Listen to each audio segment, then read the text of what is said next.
Hello and welcome back to another episode of Scary. Before we get into this week's episode, as always, we need to say a special thank you to our new Patreon subscribers who are Emily S., Louise Turnbull, Denise Tracy, Melissa Hardy, Deirdre Hayes, Bobo Jenkins, Samantha Naylor, Laura Hennessy de Sena, Miles, Toria Hyder, Steve Spencer, Megan Thompson, and Charlotte Deschamps Evans. Thank you so much for signing up to the show's Patreon, where you can gain access to ad-free main episodes as well as exclusive scary episodes. And you can find the link, if this is something you're interested in the episode show notes, or simply go to patreon.com/scaryaparanormalpodcast. And don't forget, if you have your own paranormal or scary experience that you'd like me to narrate on the show, you can submit it to scaryaparanormalpodcast@gmail.com. and it just might get made into a future episode. But now, let's get into our next episode of Scary. There is a place inside the mind where nothing is solid and nothing can be trusted.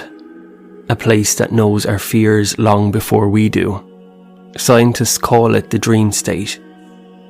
But some people call it something else. A doorway. And every so often, something steps through.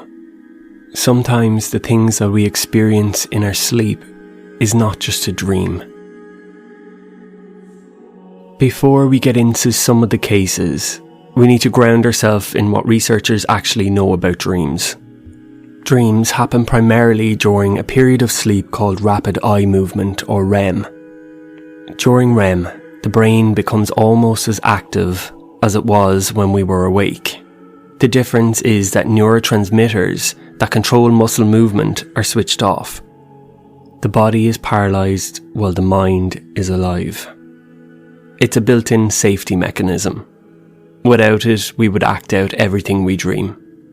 During REM, the amygdala, the brain region tied to danger and threat detection, becomes highly active. At the same time, the prefrontal cortex, which controls logic, self-awareness and critical thinking, becomes less active. This combination means the brain creates vivid emotional stories that feel real. This is a response to memory processing, stress regulation, and emotional maintenance. This is a natural system, but it has a flaw. When the paralysis fails to disengage at precisely the right moment, and we wake up before the dream has finished, the dream imagery can leak into the real world. The result is something called sleep paralysis. For about 20% of people, this means seeing a dark figure in the room, a presence near the bed, or a shadowy shape standing over them. People in every country describe the same thing: a dark, mostly humanoid form with no features. Sometimes short, sometimes tall, always watching. Neuroscience explains this as a misfiring threat perception system. A primitive instinct that places a shape in the darkness to give form to the fear. The brain assumes something is there and takes a guess at what it might be. But this explanation does not account for everything, because every so often, a dream does something that should not be possible. It predicts real events. It appears in multiple people at the same time, or it leads someone to knowledge they should not have. These are the cases science struggles to explain. Aberfan, the children who dreamt of a disaster. The most famous example of shared ominous dreams occurred in 1966 in the Welsh village of Aberfan. On the morning of October 21st, a coal waste tip collapsed and created a wave of black slurry that rushed down the mountain. It hit the village primary school and killed 144 people. 116 of them were children. In the days that followed, psychiatrist John Barker visited the village. Barker was not a paranormal investigator. He was a doctor who had studied how sudden shocks affected the mind. He began hearing whispered accounts that some of the children had dreamt about the disaster before it happened. One girl, 8-year-old Earl May Jones, had told her mother the day before the disaster, "Ma'am, I'm not afraid of dying." Her mother, confused and unsettled, asked her why. The girl described a dream in which her school was gone and something black had come down over the building. Earl died the next morning when the landslide struck her classroom. Another child, 8-year-old Paul Davies, drew a picture the day before the disaster. It showed a mountainside, a figure digging, and the words, "The End." Paul also died in the collapse. Barker collected these reports and formally documented them. He received more accounts from other parents. Dreams of black waves, dreams of being buried, dreams of schools destroyed. Barker later founded the British Premonitions Bureau to systematically document dreams that seemed to predict real events. Skeptics argue that these accounts may be influenced by grief or memory distortion, but Barker recorded many of these stories within days before the public narrative could form, and some of the descriptions were unnervingly specific. If dreams are just the brain playing with random information, how did children, without no warning, imagine seemingly their own death so vividly? After the Aberfan disaster, the British Premonitions Bureau received an enormous number of letters from people who believed their dreams predicted events. Between 1966 and 1968, they documented about 1,000 accounts. They considered about 60 to be so accurate or unusual that they required deeper investigation. These included a man who repeatedly dreamt of a plane crash, only to see the same model of aircraft crash days later. A woman who described in exact detail a train accident that later occurred on a line that she had never travelled. People who had dreamt of assassination attempts before they happened. Not all were proven, some were symbolic rather than literal, but the surprising number contained real-world events that could not be explained by chance. In 1858, the writer Mark Twain had a dream that haunted him for the rest of his life. In the dream, he saw his younger brother Henry laid out in a metal coffin, resting on 2 chairs. Henry was dressed in one of Twain's own suits. A bouquet of white roses lay on Henry's chest, with a single red rose in the centre.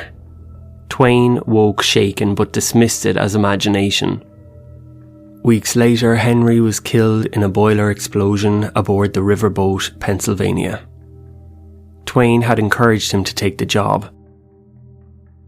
He rushed to the funeral home only to see the exact scene from his dream. A metal coffin, his own suit, white roses, a single red rose. Twain wrote that he felt blasted with remorse and that the dream had been a warning I did not understand. A neuroscientist might argue that this was a coincidence, but the level of accuracy is very difficult to ignore. Most dreams are incoherent, blending strange symbols and settings. Twain's dream was precise, ordered, and entirely correct. If the brain is simply processing memory and emotion, where did that imagery come from? Researchers still debate it. In dream research, there is no confirmed evidence that 2 people can enter the same dream in a scientifically controlled setting. But there are thousands of documented cases where couples, relatives, or friends dream nearly identical scenes on the same night. There are no vague similarities, they are detailed overlaps. Some examples include married couples who both dream of the same unfamiliar house, with the same staircase layout and the same strange pieces of furniture. Or siblings who dream of the same deceased relative at the same time, sometimes receiving the same message. And friends who wake up from nightmares about the same accident or location that later turns out to be relevant. Researchers call these events mutual dreams. They argue that shared environments and shared emotional states can feed into dream content. If 2 people have been thinking about similar things during the day, they may dream about similar themes that night. Some people believe these dreams could be a form of unconscious communication. Others think it may be coincidence magnified by memory. Psychoanalysts argue that dream themes often follow archetypes, which creates overlap naturally. But then there are the cases that do not fit any pattern. In 2008, a website appeared called Ever Dream This Man? It showed a strange drawing of an expressionless man with large eyes and thick brows. The site claimed that a psychiatrist had drawn the face based on patients' recurring dreams. Eventually, more than 2,000 people allegedly reported seeing the man in their sleep. The site collected anonymous reports. People said this man gave them advice. Some people said he threatened them. Others said he simply stared at them from the corner of the dream. It turned out to be an art experiment by sociologist Andrea Natella, a digital experiment designed to show how easily a myth can spread online. But here's the unsettling detail. After the image became famous, many thousands of people who had never heard of the project began genuinely reporting dreams of the same figure. Dreams that felt involuntary, sometimes frightening. The hoax created the thing it was imitating. If dreams are private mental events, why did an invented face begin appearing simultaneously in dreams of people all over the world? People who claim that they had never even heard of this experiment before. And the most logical thing is what psychologists say. It was suggestion. People did see the face, but forgot they had seen it, and then it appeared in their dreams. But many people insist that they saw the face before ever encountering the picture, and their descriptions matched the drawing almost perfectly. Could this be a shared entity that came to life inside the dream space? In 2005, a woman named Michelle Vanek went missing while hiking on Mount of the Holy Cross in Colorado. The search was enormous. Weeks passed, nothing was found. For 19 years, her location was unknown. Then, in 2004, a new search team explored the mountain with fresh eyes. One of the climbers later revealed that he had a vivid dream before the final search attempt. In the dream, he saw a very specific area of the mountain, close to where the terrain forms a natural cross pattern. The dream showed a rock formation and a narrow chute. It felt urgent and unsettling. He shared the dream with his teammate. They decided to refocus on that exact area. That was where they found Michelle's remains. And it's worth noting, it was not a psychic or a medium. It was a mountaineer with decades of experience who credited a dream with directing them to the right place. A dream that pointed to a location so remote that it had been missed for nearly 2 decades. And it asked the question, if dreams are just psychological debris, how did his mind produce a map to a location he had never visited? No one can say. After the 9/11 attacks, researchers collected dream reports from people all over the world. Many had dreamt of planes, fire, or collapsing buildings in the days before the attack.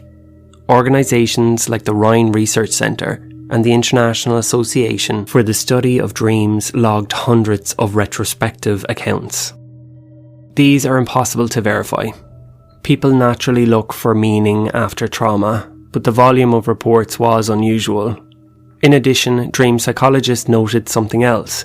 After 9/11, dreams in general became more intense globally. A study by Ernest Hartman found that dream imagery collected from volunteers after the attacks contained more central emotional themes, more threat content, and more vivid symbols. The collective unconscious seemed to shift in response to tragedy. Some argue that humans have an instinctive sensitivity to global events, that our minds detect emotional pressure before the physical world catches up. Others said it was coincidence and selective memory, but the pattern appears every time there is a major global trauma, before wars, before natural disasters, before incidences that reshape society. Dreams change, sometimes before we consciously know why. In the days before his assassination, President Abraham Lincoln described a dream that deeply unsettled him. He told his close friend Ward Hill Lamon that he had wandered through the White House in the night, hearing the muffled sound of crying. When he reached the East Room, he found a coffin guarded by soldiers. Inside lay a dead figure. Lincoln asked the soldier, "Who is dead in the White House?" The soldier replied, "The President." Lincoln did not realize he was looking at his own funeral. After his death, Lamon wrote down the entire account exactly as Lincoln had told it. Other members of Lincoln's circle confirmed he spoke about disturbing dreams repeatedly before major national events. In the days before the Titanic left Southampton in 1912, a quiet unease rippled through a handful of passengers and their families. They did not know why, they just felt something was wrong. Reverend Charles Morgan went to bed one night and dreamt of a great steamship out on the Atlantic, fighting for its life as people screamed in darkness. He wrote a letter about the dream the next morning, dated and signed, never expecting anything to come of it. Hundreds of miles away, Jessie Waring jolted awake with the image of her brother sinking beneath black, freezing water. The dream was so clear that she begged him not to sail. He laughed, said it was just nerves, and boarded the Titanic anyway. Then there was J. Condon Middleton, a man who dreamt twice of a catastrophic sea disaster. He could not shake it. The dream felt like a memory of something that had not yet happened. He changed his travel plans at last minute, telling a friend, "Something is going to happen out there." 4 days later, the Titanic struck the iceberg. In the spring of 1914, the psychologist Carl Jung began having dreams that felt heavier than anything he had ever experienced before. One night he stood on a hill overlooking Europe. A great wave rose from the horizon, taller than any building, dark and violent. It swept across the land and drowned entire cities in a single deafening rush. Another dream came weeks later. The waters had frozen. All of Europe was buried in a silent, endless winter. Jung described seeing thousands of bodies encased in ice, their faces pale and still beneath a layer of frost. He documented every detail in his journals long before the newspapers began whispering about rising political tension. Then in July, Archduke Franz Ferdinand was assassinated. In August, Europe collapsed into World War I. When the news broke, Jung froze. He recognised the symbolism instantly, the wave, the deaths, the continent swallowed by a storm of violence.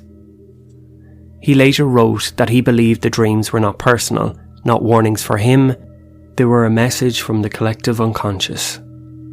In the villages of Guam, an old belief has persisted for generations, that the dead come back in dreams when something terrible is about to happen. Anthropologists who visited the island in the early 1900s were surprised at how consistent the reports were. Families described the same pattern again and again. A relative would appear at night, standing in the doorway of the dreamer's home, not speaking, not smiling, just watching as if waiting. Sometimes the ancestor would call the dreamer's name. Sometimes they would gesture toward the house. Sometimes they would simply stare with an expression described as sad or heavy, and almost always within days someone in the family would fall seriously ill or die. These stories were not collected decades later, they were written down immediately when the dreams happened, and often before any illness had begun. Some believe it's intuition, others believe it is coincidence. But the families did not question it. It was a message, a final visit from somebody who had already crossed over. Even today, many Chamorro people treat those dreams with absolute seriousness, because in their experience the dead never come without a reason. And all these cases make me wonder about my own dream, a reoccurring dream about a girl named Gemma, who always seems to be in her car, a grey Nissan, wearing a green and white uniform, and sat in the passenger seat beside her is a girl with blonde hair.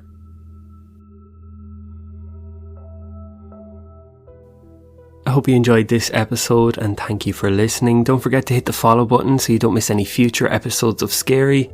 You can find the links for everything you need in this episode's show notes. And before I finish up this episode, going forward, new episodes of Scary will be released on a Sunday. I know the schedule has been a little bit all over the place the last few weeks, but it will be Sundays going forward. Once again, thank you for listening and join me next time for another episode of Scary.